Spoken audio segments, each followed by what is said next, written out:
Hace más de 350 millones de años, en el período devónico tardío, el mundo era un lugar muy diferente. Nuestro planeta era en gran medida uno compuesto principalmente de agua, envuelto en su mayor parte en el poderoso océano pantalásico que engullía los comparativamente pequeños continentes e islas de la Tierra. La vida en Tierra habría parecido verdaderamente alienígena para una persona del siglo XXI, dominada principalmente por bosques en espiral de colas de caballo y helechos. Grandes insectos habrían zumbado a través de los árboles en un mundo extrañamente vacío de aves y pterosaurios. Los primeros tetrápodos semiacuáticos, extrañas criaturas similares a anfibios, comenzaban a dar pasos en tierra, saliendo de arroyos de agua dulce para alimentarse en la orilla del agua. Mientras que los animales terrestres más grandes no medían más de 1,5 metros, la vida florecía en los mares y océanos. La evolución había producido peces de todas las formas y tamaños, desde placodermos blindados hasta gigantescos rizodontes similares a las cabezas de serpiente y todo lo demás.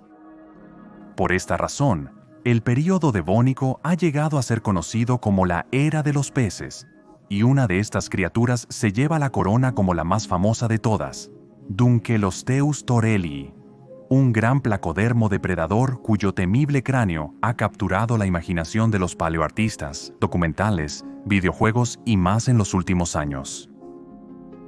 Hoy, vamos a hacer una inmersión profunda en la vida, los hábitos y el descubrimiento de este pez, explorando la realidad detrás de su existencia, así como echando un vistazo a los revolucionarios nuevos descubrimientos que han cambiado la forma en que pensamos sobre este ícono paleozoico. Acompáñanos mientras te llevamos de vuelta en el tiempo para conocer a Dunkleosteus, el pez prehistórico que estaba blindado como un tanque.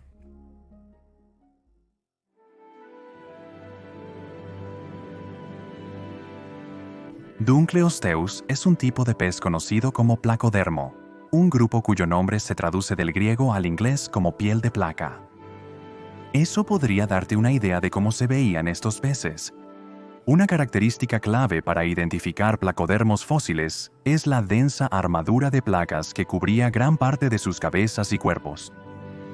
Estos peces fueron extremadamente diversos a lo largo de su rango de casi 100 millones de años, desde el Silúrico tardío hasta el Devónico tardío, y algunos de ellos apenas se parecen a sus contrapartes modernas. Los placodermos, como muchas especies de peces del Paleozoico, alcanzaron el pico de su diversidad en el Devónico y fueron algunos de los primeros vertebrados en colonizar las vastas extensiones de océano abierto azul. También adoptaron formas extrañas. Algunos placodermos eran anchos y planos, parecidos a las rayas modernas con una pesada capa de armadura en la cabeza. Otros se adaptaron a ríos y lagos de agua dulce midiendo poco más de unas pocas pulgadas. En otros lugares, los placodermos que se adentraron en los océanos abiertos comenzaron a expandirse en tamaño, convirtiéndose en gigantescos filtradores o temibles depredadores ápice. Es aquí donde vemos que encaja el Dunkleosteus.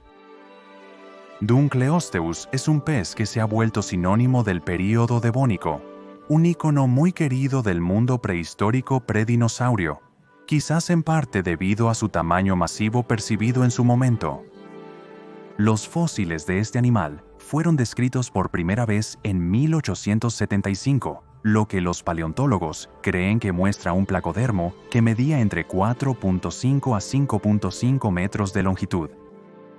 Esto sigue siendo enorme para un pez, especialmente según los estándares modernos, pero no pasó mucho tiempo antes de que las estimaciones posteriores en 1966 interpretaran a Dunkleosteus como un pez de 9 metros de longitud. Durante años, esto fluctuó entre las dos estimaciones de tamaño, hasta que en 2009, Anderson y Wesniak sugirieron que el pez podría haber alcanzado potencialmente los 10 metros, uno de los depredadores ápice más grandes conocidos que patrullaban los antiguos mares. Durante los siguientes años, el tamaño estimado fluctuaría más, pero el Dunkleosteus de 9 a 10 metros siempre estuvo a la vanguardia de la comunidad paleontológica. Eso fue hasta el 2023, cuando surgió nueva evidencia que sugería que Dunkleosteus solo era capaz de crecer un poco más de 4 metros. Estas últimas estimaciones han sido ampliamente aceptadas. Y aunque Dunkleosteus no es el leviatán que se pensaba que era, él fue sin embargo un poderoso depredador ápice de los mares del Devónico. Basta con una mirada al cráneo de Dunkleosteus para imaginar el tipo de vida que llevaba este animal. Los especímenes perfectamente conservados muestran la densa armadura dérmica en la cabeza de este animal, que habría endurecido y protegido la cara del pez durante la caza. En su punto más grueso en la parte posterior del cráneo, esta armadura tenía de 2 a 3 pulgadas de espesor y podría haber absorbido golpes, mordiscos y lesiones de otros Dunkleosteus. Esta armadura estaba hecha del cráneo endurecido del Dunkleosteus y habría parecido bastante sutil en el animal vivo, a diferencia del aspecto monstruoso del propio cráneo. Aunque la cabeza se ha conservado muy bien en algunos ejemplares de Dunkleosteus, el resto del esqueleto no. Como resultado, muchas recreaciones de este pez por parte de paleoartistas se han referido a los fósiles de parientes cercanos de Dunkleosteus, otros Placodermos artrodiar como Cocosteus, que, aunque mucho más pequeño, ha dado a los científicos una buena idea de cómo podría haber sido el animal completo en vida. Esto, sin embargo, ha contribuido a las estimaciones de tamaño ampliamente fluctuantes del pez a lo largo de los años siguientes a su descubrimiento inicial. Las recreaciones modernas de Dunkleosteus muestran un pez de cuerpo profundo, robustamente construido, que se parece inquietantemente a un tiburón con su aleta dorsal triangular, aletas pectorales largas y anchas, y aletas caudales altas que habrían ayudado al pez a impulsarse a través del agua. La armadura de la cabeza cubría las mandíbulas y la cara del pez, continuando hasta la parte posterior del cuello, casi hasta la base de la aleta dorsal.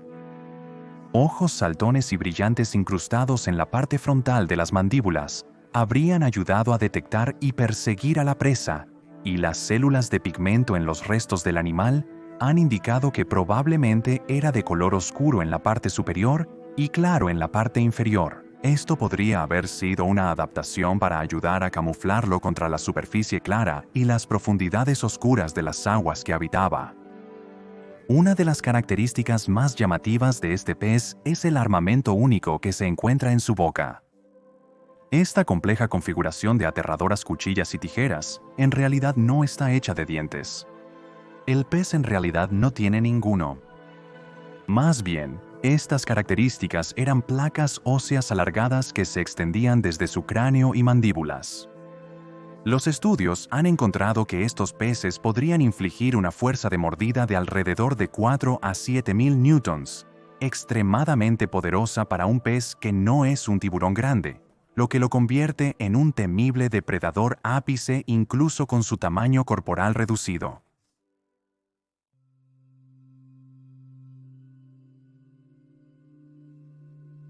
Los fósiles de Dunkleosteus fueron recolectados por primera vez no por un paleontólogo profesional, sino por el coleccionista de fósiles aficionado J. Terrell, quien solía hacer viajes a los acantilados alrededor del lago Erie, no muy lejos de su ciudad natal de Sheffield Lake, Ohio, para ver qué podía encontrar.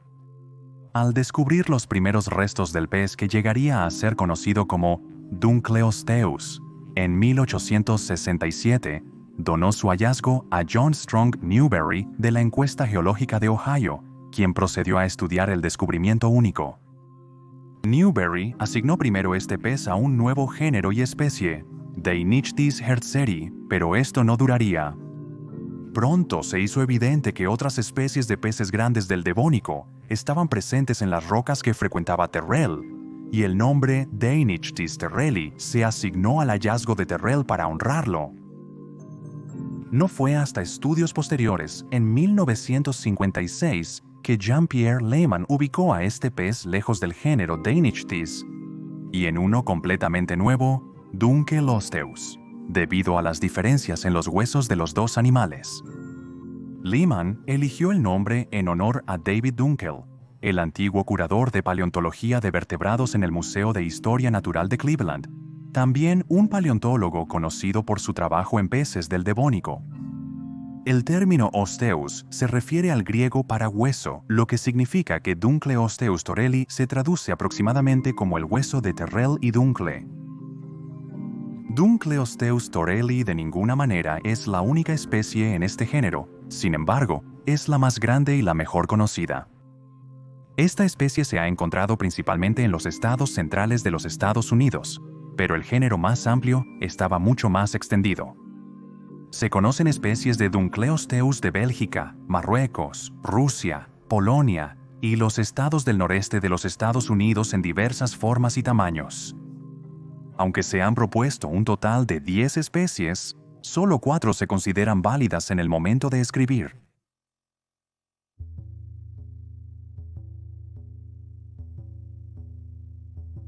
Las cuchillas similares a las hojas de hueso dentro de la boca de Dunkleosteus apuntan directamente al estilo de vida de un depredador ápice. La mandíbula en sí era altamente móvil, con un mecanismo de enlace de 4 barras que conecta elementos de las mandíbulas superiores del cráneo, mandíbula inferior, musculatura de la mandíbula y escudo torácico de la parte posterior del cráneo. Las complejidades del mecanismo de la mandíbula significaban que Dunkleosteus podía abrir y cerrar su mandíbula lo suficientemente amplia como para engullir otro pez en alrededor de 50 milisegundos. Cuando el pez abría su boca a la velocidad del rayo, se creaba un vacío que literalmente aspiraba a cualquier animal pequeño circundante. Una vez dentro, las tijeras harían un trabajo rápido de cualquier cosa que el pez hubiera consumido, y se pensaba que el intercambio de presión por sí solo habría sido suficiente para perforar la armadura de otros placodermos. Además, estas tijeras se afilaban a sí mismas, manteniéndose cada vez que el pez abría y cerraba su boca. Esto implicaba que Dunkleosteus podría ser un depredador especializado en cazar animales bien armados, difíciles de atrapar para otros depredadores. Amonites, peces blindados, artrópodos de caparazón duro y más estaban todos en el menú de este cazador. Pero se sabe a ciencia cierta que la dieta de Dunkleosteus no se detuvo allí.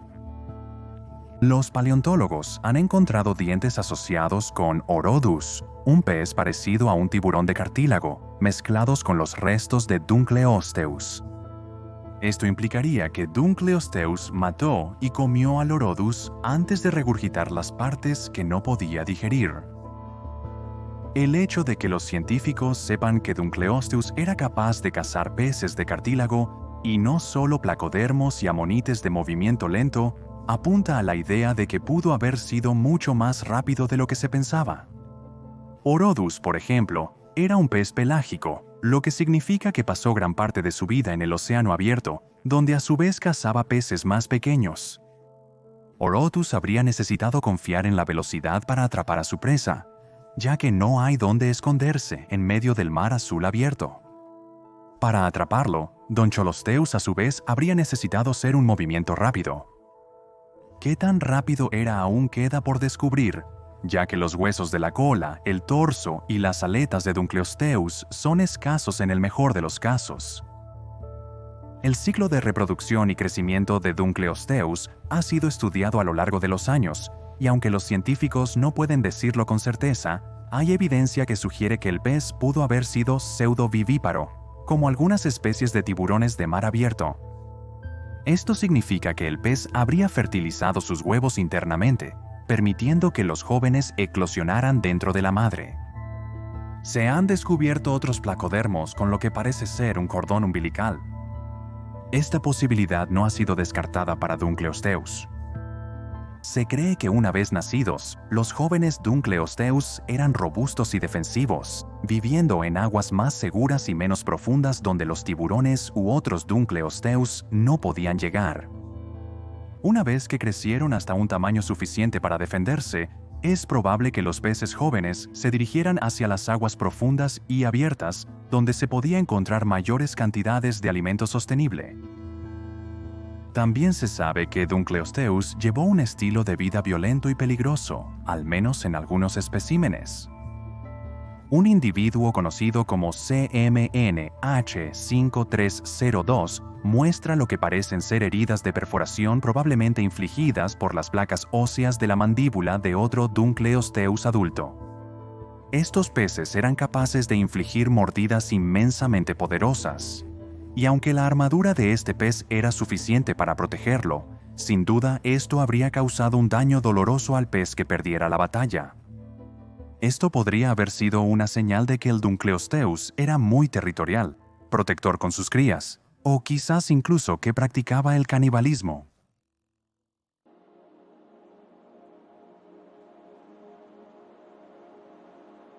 Así que eso fue un resumen de la vida y descubrimiento del Dunkleosteus, uno de los peces más temibles de los océanos prehistóricos y uno de los primeros verdaderos depredadores apex que evolucionaron en las primeras aguas de nuestro planeta.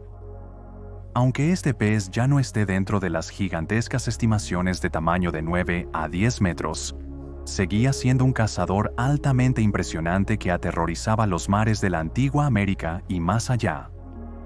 Con un poco de suerte, los científicos pronto podrán desenterrar información sobre el animal en su totalidad, dándonos una visión clara del tamaño exacto de este pez y su estilo de vida.